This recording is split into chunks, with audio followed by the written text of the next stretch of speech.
오늘 읽은 말씀에 근거해서 로마서 강의 7번째 시간으로 하나님이 보시는 것은 거듭난 속사람입니다 라고 하는 제목으로 말씀드리겠습니다. 바울은 로마에 있는 성도들에게 편지하면서 예수 그리스도 안에서 하나님의 의가 나타났다라고 하는 아주 분명한 선언을 했습니다. 로마서 1장 16절 17절에서 그렇게 이야기했죠.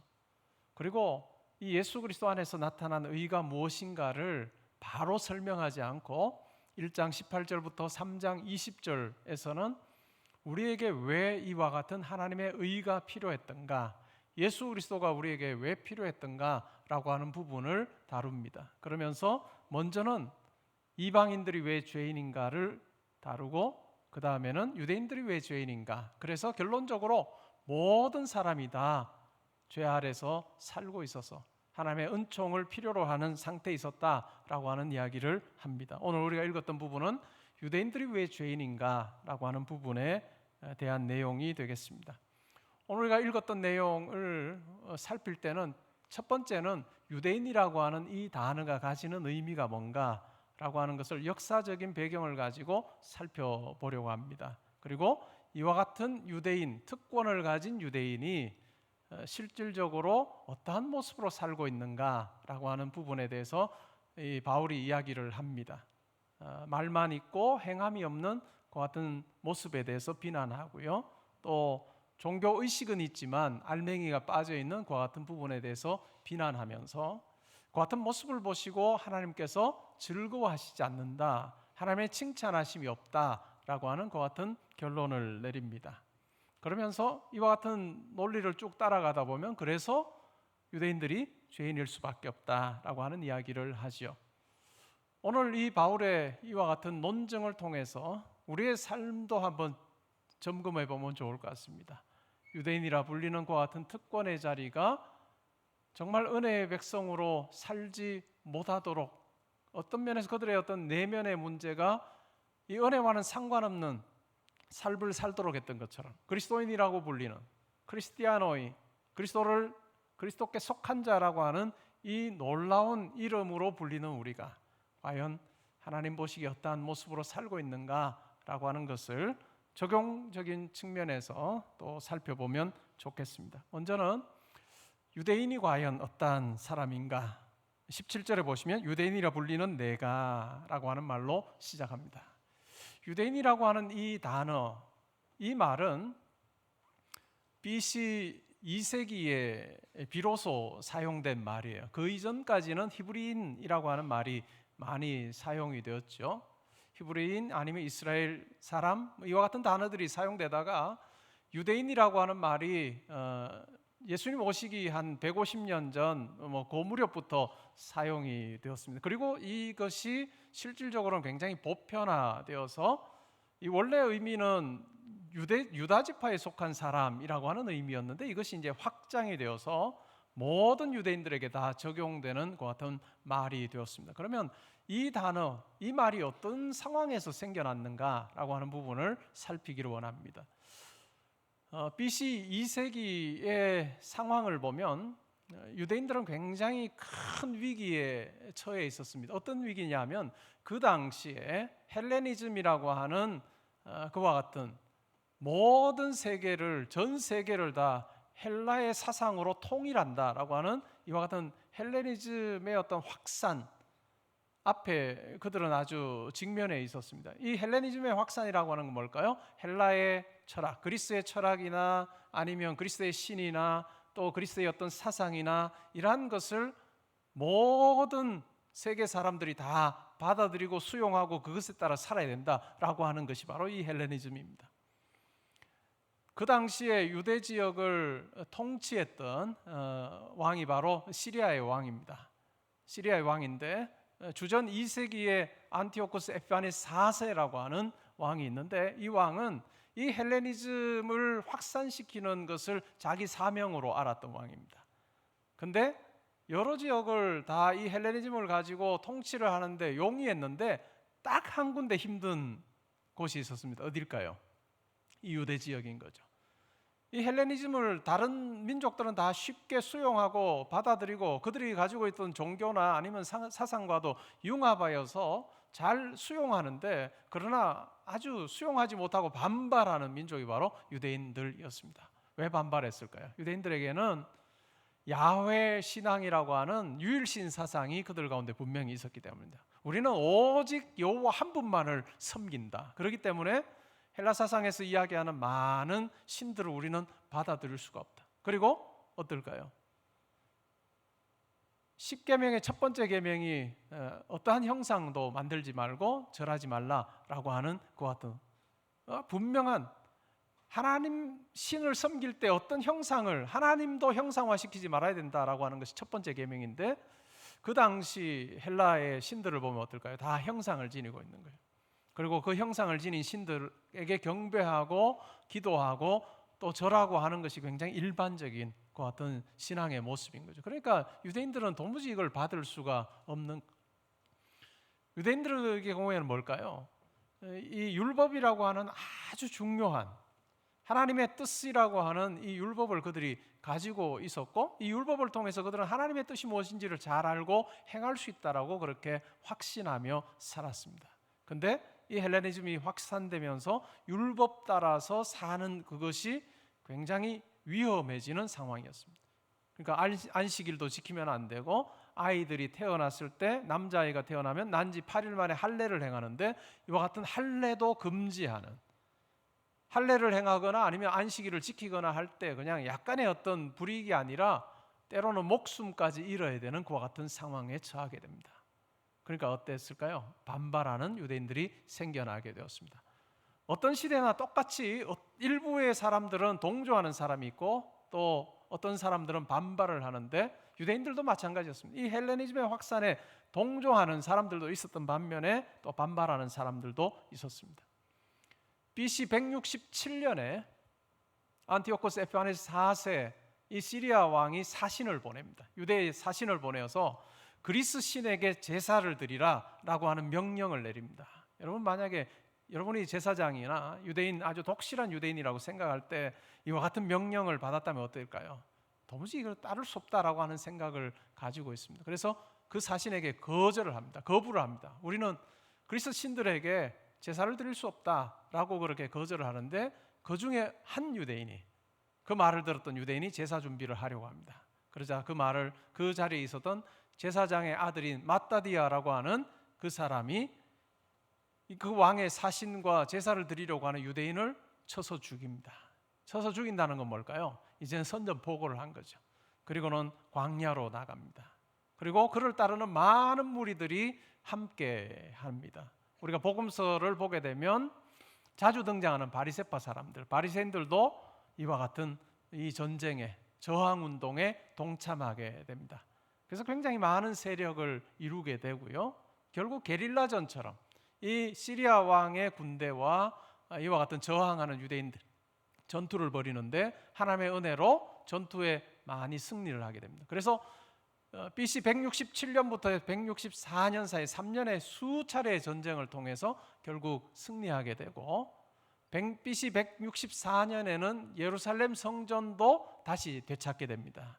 그전에는 어떨까요? 시리아 왕이 예루살렘 성전에 제우스 신의 동상을 세우고 또한 제우스 신에게 제사를 드리게 했고, 또 성전의 벽에 돼지의 피를 바르는 이와 같은 가증한 일들을 행했습니다.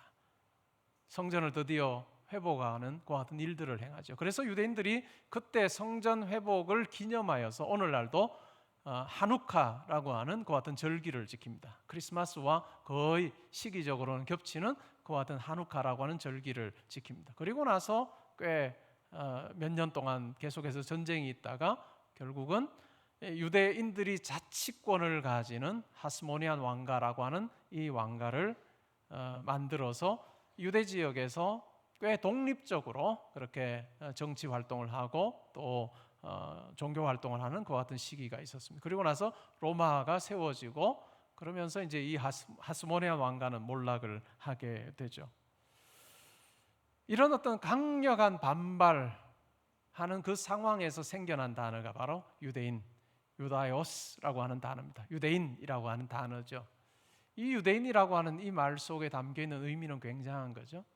하나님의 율법을 지키기 위해서 우리는 목숨까지 내놓고 하나님의 뜻을 따를 각오가 되어 있다라고 하는 의미가 바로 이 유대인이라고 하는 말 속에 담겨 있습니다. 바울이 이 말을 가지고 이야기합니다. 그렇게 특권 있는 유대인이라고 불리는 내가라고 하는 말로 이야기를 하죠. 17절에 보시면 이 유대인으로서 가지는 특권에 대해서 17절, 18절에 이렇게 이야기합니다. 율법을 의지합니다. 하나님을 자랑하죠. 또 율법의 교훈을 받아 하나님의 뜻을 압니다. 그리고 지극히 선한 것을 분간할 줄 아는 그와 같은 백성으로 부름받았다라고 하는 이야기를 하고 있는 것이죠. 이 17절과 18절은 이와 같은 유대인의 특권입니다. 다른 이방 민족과 비교할 때 비교가 안 되는 그와 같은 놀라운 지위를 이야기하고 있습니다. 그리고 19절부터 20절에서는 이와 같은 유대인들이 가지고 있는 자부심에 대해서 이야기하죠. 시대의 양심이라고 생각했던 그들의 삶을 이렇게 묘사합니다. 그들의 사명을 이렇게 묘사하죠. 맹인의 길을 인도하는 자요, 어둠에 있는 자의 빛이요, 율법에 있는 지식과 진리의 모본을 가진 자로서 어리석은 자의 교사요, 어린아이의 선생이라고 스스로 믿으니라고 이야기합니다. 율법을 의지하고 하나님을 자랑하고 하나님의 뜻을 알고 지극히 선한 것을 분별하는 특권을 가지고 있었기 때문에 시대적인 양심이라고 생각을 하며 맹인을 인도하는 자, 어둠에 있는 자의 빛, 어리석은 자의 교사, 어린아이의 선생이라고 하는 이와 같은 생각을 가지고 스스로 믿으며 살고 있는 유대인들을 향해서 21절에 보면 바울이 아주 놀라운 이야기를 합니다. 바울의 평가가 나오는데 뭐라고 평가할까요? 그러면 다른 사람을 가르치는 내가 내 자신은 가르치지 아니하느냐? 율법을 잘 알고 있어서 이와 같은 사명이 있어서 어두운 데 있는 사람들을 인도해야 되고 아직 잘 알지 못하는 사람들을 가르쳐야 된다라고 생각하는, 그 사명을 가지고 있다고 생각하는 너는 다른 사람은 가르치지만 왜 너 스스로는 가르치지 않느냐라고 하는 이야기를 합니다. 그러면서 자기 스스로를 가르치지 않는 모습에 대해서 몇 가지로 설명을 합니다. 21절부터 나오죠. 도둑질하지 말라 선포하는 내가 도둑질하느냐? 간음하지 말라 말하는 내가 간음하느냐? 우상을 가증히 여기는 내가 신전 물건을 도둑질하느냐? 또한 율법을 자랑하는 내가 율법을 범함으로 하나님을 욕되게 하느냐? 하나님을 영화롭게 해야 된다는 걸 알고, 또 도둑질하지 말아야 한다는 것 알고, 또 간음하지 말아야 한다는 것 알고, 또 우상 숭배하지 말아야 한다는 걸 잘 아는 내가 가르치는 것과 말하는 것과 다르게 왜 그와 같은 모습으로 살고 있느냐라고 그렇게 비난하고 있습니다. 22절, 23절에 나오는 바울의 첫 번째 유대인들을 향한 비난은 행함 없는 가르침입니다. 행함 없는 가르침. 말만 있고 행함은 없어서 그들의 특권과는 아주 어울리지 않는 그 같은 삶을 살고 있는 유대인들의 모습에 대해서 이야기합니다. 그러면서 24절에 이 행함 없는 가르침에 대한 요약을 하고 있습니다. 이사야서 52장 5절 말씀을 인용하면서 이렇게 말합니다. 하나님의 이름이 너희 때문에 이방인 중에서 모독을 받는다. 말과 행동이 다른 너희들의 그 모습이 바로 하나님을 욕되게 하고 있다라고 그렇게 이야기합니다. 첫 번째 내용은 행함 없는 말뿐인 그와 같은 모습을 비난하는 것입니다. 그 다음에 25절부터 29절에는 두 번째 비난인데, 이 두 번째 비난은 할례라고 하는 것에 집중됩니다. 그러면서 알맹이 없는 종교의식을 비난하고 있습니다. 알맹이 없는 종교의식을 비난하고 있죠. 이 할례는 유대인의 가장 두드러진 그와 같은 표징입니다. 유대인이라고 할 때 이 할례를 받았다라고 하는 것이 다른 이방 민족과는 아주 분명히 구별되는 것 같은 것이었습니다. 이 헬레니즘이 확산되면서 여러 지역에서 운동 경기장에서 특별히 남자들이 나체로 그와 같은 경기를 하고 레슬링을 하고 하는 일들을 했습니다. 근데 어떨까요? 나체로 있을 때 이 사람이 유대인이구나 라고 하는 것을 다른 사람들이 한눈에 알아차리는 것이 있었는데, 그게 뭐 때문에 그럴까요? 할례 때문에 그런 거예요. 할례를 받은 사람으로 저 사람 유대인이구나 라고 하는 생각을 합니다. 그래서 헬레니즘의 영향을 받았던 사람들, 유대인들 중에는 이 할례 자국을 없애려고 다시 수술을 받으려고 하는 그 같은 사람들도 있었다라고 하는 문헌의 증거들도 나옵니다. 그러면 그만큼 할례라고 하는 것은 유대인에게서는 가장 중요한 부분이었습니다. 자랑이었고 우리가 특별한 존재임을 보여주는 것 같은 증거였습니다. 근데 바울은 뭐라고 이야기할까요? 율법을 행하면서 할례를 받은 사람이 율법을 행한다면 그것이 할례가 유익이 되지만, 만일 율법을 범하면서 내가 할례 받았다라고 하는 자랑하는 것 아무런 의미 없다라고 그렇게 이야기를 합니다. 어떤 사람이 할례를 받지 않은 이방인인데 그 사람이 할례를 받은 유대인보다 훨씬 더 하나님의 뜻에 합당하게 잘 살고 있다면 그 사람이 할례 받은 너를 비난하지 않겠느냐라고 그렇게 이야기하면서 28절에 보면 바울의 관심은 어디로 갈까요? 표면적인 유대인이 아니다. 표면적인 육신의 할례 받았다는 것이 그것이 중요한 것이 아니다라고 이야기하면서 29절에 매우 중요한 이야기를 합니다. 우리 29절 말씀 같이 한번 읽어보시겠습니까? 29절입니다. 시작. 오직 이면적 유대인이 유대인이며 할례는 마음에 할지니 영에 있고 율법 조문에 있지 아니한 것이라. 그 칭찬이 사람에서가 아니요 다만 하나님에게서니라. 그러면서 진정한 하나님 백성이라고 하는 건 뭐냐? 진정한 할례라고 하는 건 뭐냐? 그것은 외적인 것 아니다라고 그렇게 분명하게 이야기를 합니다. 그러면서 알맹이 없는 종교 의식을 붙들고 있는 그들의 모습을 보면 이것이 바로 죄 가운데 있다라고 하는 증거다라고 이야기를 하고 있습니다. 우리가 말씀을 읽다 보면 복음서에 보면 세례 요한이라고 하는 인물이 나오죠. 예수님보다 몇 개월 앞서서 사역을 했고 또 예수님의 길을 인도하는, 많은 사람들을 예수님께로 인도하는 그 같은 역할을 감당했던 사람이 바로 이 세례 요한인데, 세례 요한이 광야에서 이 회개의 세례를 선포합니다. 하나님 나라가 가까웠으니 회개하라 라고 하는 이 선포를 합니다. 많은 일반 유대인들이 이 세례 요한에게 나와서 자기들의 죄를 자복합니다. 그리고 회개하고 세례를 받죠. 근데 장면이 바뀌면서 이 복음서에 보면, 마태복음에 보면 그러나라고 하는 말로 시작하면서 이 세례 요한이 바리새인들과 서기관들을 보면서 이렇게 말합니다. 아브라함의 자손이라고 자랑하지 말아라. 돌들도 아브라함의 자손 만들 수 있다. 도끼가 나무 뿌리에 놓였으니 좋은 열매를 맺지 아니하는 나무는 찍어서 불에 던질 것이다 라고 그렇게 이야기합니다. 이 바리새인과 서기관들이 어떤 생각을 가지고 살았는가라고 하는 것을 이 세례 요한의 말을 통해서 우리는 잘 알 수 있습니다. 우리는 아브라함의 자손이야, 아브라함의 자손이야 라고 하는 그 특권의식을 그들이 가지고 살고 있었지만, 그러나 그들의 삶 자체는 하나님께서 기뻐하실 만한 좋은 열매들이 있지 않았다라고 그렇게 이야기를 하는 것입니다. 복음서에 등장하는 많은 바리새인들과 서기관들의 모습을 보면 어떤가요? 그들이 기도 열심히 합니다. 구제도 열심히 하고 금식도 합니다. 근데 그들의 기도하는 모습을 예수님께서 어떻게 묘사하고 계신가요? 성전에서 사람들이 많이 보도록 큰 소리로 두 팔을 벌리고 하나님을 향해서 기도하죠. 나 기도하는 사람이요. 그리고 기도의 내용도 보면 다 자기 자랑입니다. 기도의 내용도 하나님 앞에 통회하고 자복하고 하는 내용이 아니라 다 자기 자랑. 세리와 비교할 때 내가 이런 사람입니다 라고 하는 자랑으로 자기 기도를 가득 채우고 있습니다. 구제할 때 어떻게 구제할까요? 나팔을 붑니다. 거리에서 나팔을 불면 사람들이 어떻게 할까요? 이 나팔 소리가 왜 나팔 소리가 나는가? 나팔 소리 나는 곳을 보게 될 때, 많은 사람들의 이목이 집중되는 그때 비로소 구제를 합니다. 나 구제하는 사람이야.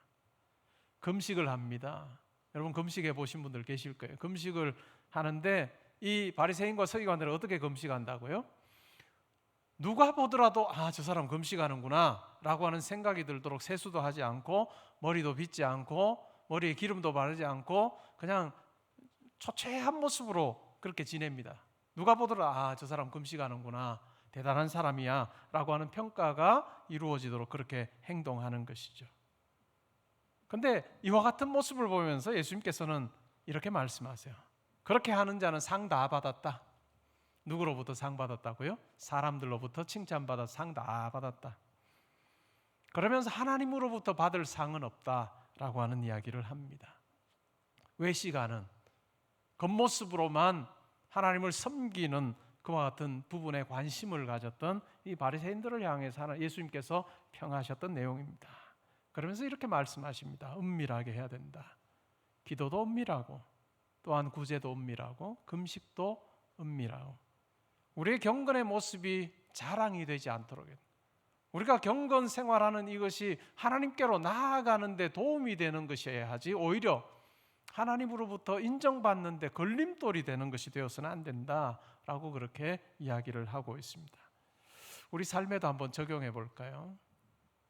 바울이 유대인들을 향해 두 가지를 비난하는데 말뿐인 신앙생활, 행위는 없고 행함은 없고 말뿐인 신앙생활 함에 대해서 비난하고 또한 알맹이 없는 종교적인 어떤 행위에 대해서 비난하고 있습니다. 우리에게는 과연 그러한 모습은 없는지 한번 생각해 보면 좋겠습니다. 때로는 아브라함의 자손이다라고 그렇게 자랑하는 유대인들처럼 우리가 나 예수 믿는 사람이요 라고 하는 자랑이 우리 가운데 있을 수 있습니다. 그러면서 아브라함의 자손으로 할례 받은 자는 이 하나님의 거룩한 백성에서 탈락하지 않는다. 그러기에 이 놀라운 특권이야말로 정말 대단한 것이다라고 붙들었던 유대인들처럼 우리 속에도 예수 믿기만 하면 우리의 삶이 어떠하든지 아무런 상관없다라고 하는 생각이 우리 속에 자리 잡고 있지는 않은지, 내가 예수를 그리스도로 고백합니다라고 하는 이 고백만 하면 내가 세상에서 어떤 삶을 살더라도 나는 구원받는다라고 하는 성경이 가르치지 않는 그릇된 확신이 우리 속에 혹시 있지 않는지 우리가 한번 살펴볼 필요가 있습니다. 예수 믿기만 하면 우리가 어떤 행동을 하든지 우리는 구원받는다라고 하는 성경 구절이 신약 성경에 한 군데도 나오지 않습니다. 제가 전공이 신약인데요, 신약 27권 중에 예수 믿기만 하면 되고 삶은 아무래도 상관없다라고 하는 구절은 한 군데도 안 나오는 거예요. 근데 우리는 오해하는 경우가 많습니다. 어떤 구절을 가지고 오해하느냐 하면 바울이 율법의 행위로서가 아니라 오직 예수 그리스도를 믿음으로서만 구원받는다라고 하는 이 말을 우리가 오해해서 행위가 중요한 것이 아니라 믿는 것이 중요하다라고 하는 이야기를 합니다. 물론 믿음이 중요하죠. 그러나 바울은 그리고 신약의 어떤 저자들도 성령께서 영감하여 기록하게 한 어떤 저자들도 믿기만 하면 되고 행위가 없어도 된다라고 하는 이야기를 한 적이 하나도 없어요. 왜 그러면 우리가 바울의 이와 같은 내용을 우리가 오해하느냐? 바울의 이 말한 상황을 우리가 오해해서 그런 거예요. 잘 몰라서 그런 거예요. 바울이 율법의 행위로가 아니라 오직 예수 그리스도를 믿음으로서만 구원받는다라고 하는 이 말은 어떤 상황에서 이야기를 하느냐 하면 유대인들 중에 예수를 믿게 된 사람들이 있습니다. 그러면서 계속 유대교에 집착했던 아주 극단적인 유대인 기독교인들이 있었습니다. 이 극단적인 유대인 기독교인들은 무엇을 주장했는가 하면 이방인들 예수 믿어 구원 백성 되는 거 좋다. 그러나 이방인들이 예수를 믿어서 구원 백성이 되려고 하면 먼저 유대인 돼야 된다. 먼저 유대인 되어서 할례를 받고 율법을 지키고 먼저 유대인이 된 이후에 예수를 그리스도로 고백해야 구원 백성 된다라고 하는 이와 같은 주장을 했습니다. 그러니까 오직 예수 그리스도를 믿음으로서만 율법을 유대인이 되지 않아도 예수 그리스도를 고백함으로써만 구원 백성 될 수 있다라고 하는 바울의 이 논리를 반박을 한 거예요. 이방인들에게 복음 전하려고 한다면 먼저 할례 받으라고 해라. 음식법 잘 지키라고 해라. 그래서 유대인으로 살고 그 위에다가 예수 그리스도를 믿어야 구원 백성 된다는 이야기를 하라라고 하는 그 문맥에서 바울이 아니요, 이방인이 유대인 되지 않아도 예수 그리스도를 믿기만 하면 구원 백성 된다라고 하는 이 이야기를 하는 거예요. 근데 우리가 오해를 하는 거죠. 오해하여서 예수를 그리스도로 고백하기만 하면 그 이후에 우리의 삶에서의 여러 모습들은 아무 상관없다라고 하는 것으로 오해하나, 바울은 결코 그렇게 이야기하지 않았습니다. 바울은 행위대로 심판하시는 하나님에 대해서 너무나도 명백하게 이야기를 하고 있습니다. 이것은 구약과 신약의 일관된 내용입니다. 출애굽기 19장 20장은 출애굽한 이스라엘 백성들이 시내산에서 하나님과 언약을 맺는 장면을 다루고 있습니다. 하나님께서 19장 5절에 보면 아주 놀라운 이야기를 하시죠.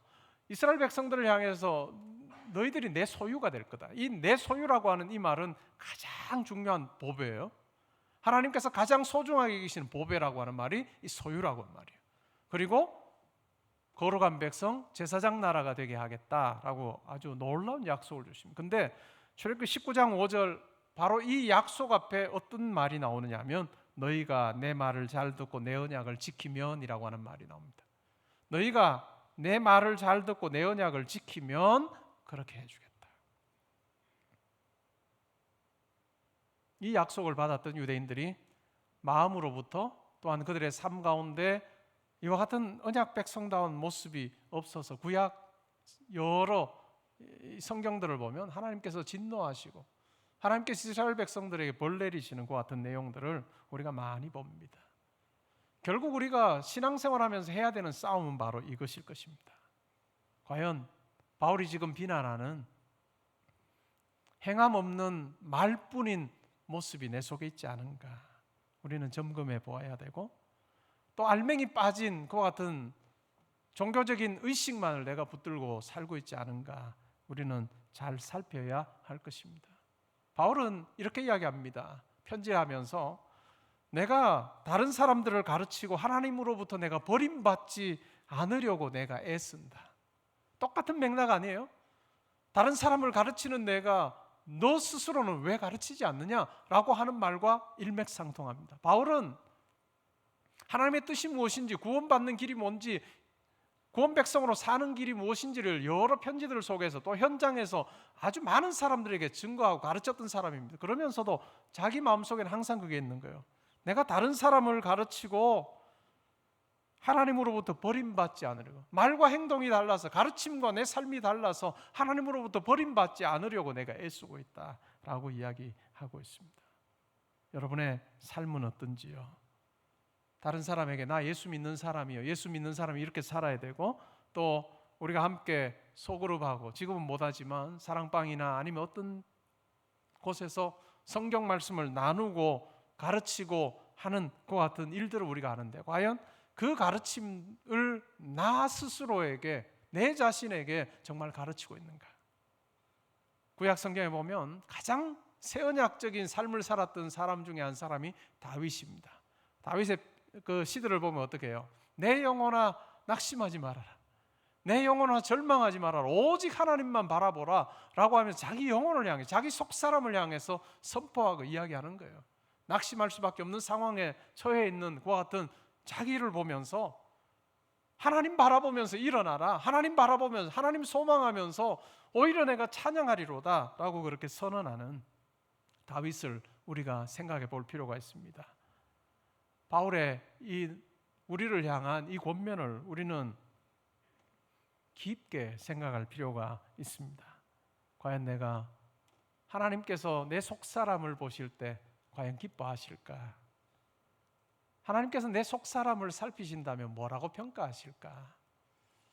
행함이 없는 말뿐인 성도가 아니고 말한 대로 살려고 노력하고 애쓰고, 때로는 그렇게 살지 못해 기도의 자리에서 하나님 제가 이렇게 연약한 사람입니다, 하나님께서 도와주시면 좋겠습니다 하는 그 기도가 우리가 이 세상 사는 동안 끊이지 아니하는 그와 같은 구도자의 모습, 그것이 우리의 모습이 되어야 할 것 같습니다. 예배의 자리에서도 마찬가지죠. 또 우리가 하는 많은 종교 활동들 속에도 오늘 이 예배 자리가 여러분들의 몸만 있는 자리가 아니고 여러분의 속사람이 하나님을 향해서 노래하고 찬양하고 구원의 은혜에 감격하는 그러한 시간이 되면 좋겠습니다. 성경에 보면 우리가 다 아는 대로 우리가 이 세상 끝날 때 하나님 나라 간다는 것 너무나도 분명하게 우리에게 이야기합니다. 우리는 이 땅에 나그네와 같이 사는 존재이고 우리가 하나님 나라 향해 천국 향해서 걸어가는 순례자임을 이 땅에서의 성도의 그 모습을 그렇게 규정하고 있습니다. 우리의 이 땅에서의 삶을 보면 천국이 보여야 될 겁니다. 우리가 어디를 향해 가는지를 많은 사람들이 보게 되는, 그리고 천국에서 우리를 기다리고 계시고 우리를 환영하시고 우리의 순례길을 격려하시는 하나님이 우리의 삶에서 드러나는 그 같은 삶, 그것이 바로 하나님께서 기대하시고 기뻐하시는 삶일 것입니다. 여러분의 속사람이 하나님 보시기에 참 합당한 그 같은 모습이 되면 좋겠습니다. 제가 수요일에 전했던 말씀인데 짧게 전하고 끝내려고 합니다. 바울은 교회 편지하면서 이렇게 말합니다. 항상 기뻐하라, 쉬지 말고 기도하라, 범사에 감사하라. 이는 그리스도 예수 안에서 너희를 향하신 하나님의 뜻이다. 성도는 항상 기뻐하고 기도하고 또 감사하는 자로 살기를 원하시고 그리스도 안에서 우리의 그 같은 모습을 보기를 원하십니다. 과연 우리의 속사람이 예수 그리스도 안에서 구원 백성된 이 놀라운 사실을 항상 기억하며 기뻐하고 감사하며 또 범사에 하나님을 의지하며 내가 살고 있는지 잘 점검해 보면 좋겠습니다. 20세기 아주 유명한 기독교 사상가 중에 한 사람이 C.S. 루이스입니다. 옥스퍼드 대학의 영문학자였고 또 기독교 관련된 많은 글을 썼던 C.S. 루이스가 그의 친구와 함께 매도를 이렇게 걸었습니다. 영국 사람들은 특히 이 잉글랜드 지역은 산이 별로 없어요. 그러니까 대체로 우리가 등산가자라고 하지만 거기는 그냥 매도우 같이 걸을까? 그래서 긴 장화, 영화에 간혹 보시면 긴 장화, 무릎까지 오는 긴 장화 있죠. 그 긴 장화 신고 친구와 이렇게 매도를 초원을 이렇게 쭉 걷습니다. 그리고 한 2시간 정도 걸어서 갔다 오는데 이 C.S. 루이스가 친구와 함께 긴 장화를 신고 매도를 걷습니다. 그러면서 친구가 이런저런 이야기를 하다가 이런 이야기를 친구에게 한 거예요. 우리가 어떻게 하면 하나님께 항상 감사하는 마음 가지며 살 수 있을까? 우리 마음이 어떻게 하나님을 향한 감사로 항상 그냥 변하지 않게 그냥 하나님을 향해서 감사하는 마음으로 살 수 있을까라고 하는 이야기를 했습니다. 그 이야기를 들었던 친구가 매도를 걷다 보면 중간에 간혹 작은 시내를 만나는 경우가 있습니다. 그 이야기를 들었던 그 친구가 시내를 건너기 전에 손에 시냇물을 떠서 자기 얼굴을 이렇게 씻습니다. 이것부터 시작하면 어떨까? 이것부터 시작하면 어떨까? 감사하는 마음 지금 여기서부터 해보면 어떨까? 바로 이 자리에서 하면 어떨까? 하나님께서 나에게 큰 것 주셔야 감사하는 게 아니고 지금 이 자리에서 감사를 시작한다면 우리가 항상 감사하는 자로 살 수 있을 거다. 그 친구의 말을 듣고 C.S. 루이스가 우리의 마음이 항상 하나님을 향해 감사하도록 하기 위해서는 지금 여기부터 시작하는 게 중요하다. 여러분 예배 자리에서 여러분 감사를 하나님 앞에 올리면 좋겠습니다. 하나님, 제가 이 자리에 와 예배 드릴 수 있는 것이 감사합니다. 가족과 함께 예배할 수 있는 것이 감사하고 함께 기도할 수 있는 가족이 있다는 것도 감사하고 또한 친구들이 있다는 것 하나님 감사합니다. 이 감사라고 하는 마음을 가지고 감사하는 마음을 가지고 여러분 기도를 한번 해보시면 기도 내용이 180도 바뀌는 걸 경험할 거예요. 감사가 없을 때는 하나님 뭐 해주세요, 이거 해주세요, 저거 해주세요 했지만 감사를 딱 전제로 하고 감사하는 마음으로 기도하면요, 내가 간구하는 것 이루어지기 전에 이미 감사할 내용들이 참 많다는 것을 경험하게 될 것입니다. 오늘 말씀을 맺기를 원합니다. 유대인이라고 하는 아주 엄청난 의미가 담겨있는 그 이름으로 불렸던 유대인들, 그러나 결국 그들의 사명 잘 감당하지 못하는 죄의 모습으로 살아가고 있음에 대해서 바울은 비난합니다. 우리의 모습은 어떠한지, 크리스티아노의 그리스도에게 속한 자들이라고 하는 이름으로 불리는 우리가 과연 그 이름에 합당한 모습으로 살고 있는지, 말뿐만 아니라 함께 행함이 있는 우리가 되면 좋겠고, 또 우리의 속을 보시는, 속 사람을 보시는 하나님께서 그래, 나 너무 좋아, 너 그러한 생각 가지고 나 앞에서 살려고 애쓰는 모습이 너무 좋아, 하나님께서 기뻐하시고 우리가 가지는 계획에, 우리가 가지는 마음의 작은 소원과 결단을 너무너무 즐거워하시는 그 하나님을 만나는 우리의 삶이 되면 좋겠습니다. 예배당 안에서의 즐거움이 있을 뿐만 아니라 교회 밖에서의 여러분의 삶의 자리자리 속에 하나님의 칭찬이 있고 하나님께서 인정하심 있는 그 같은 복된 삶 사시기를 주의 이름으로 축복합니다.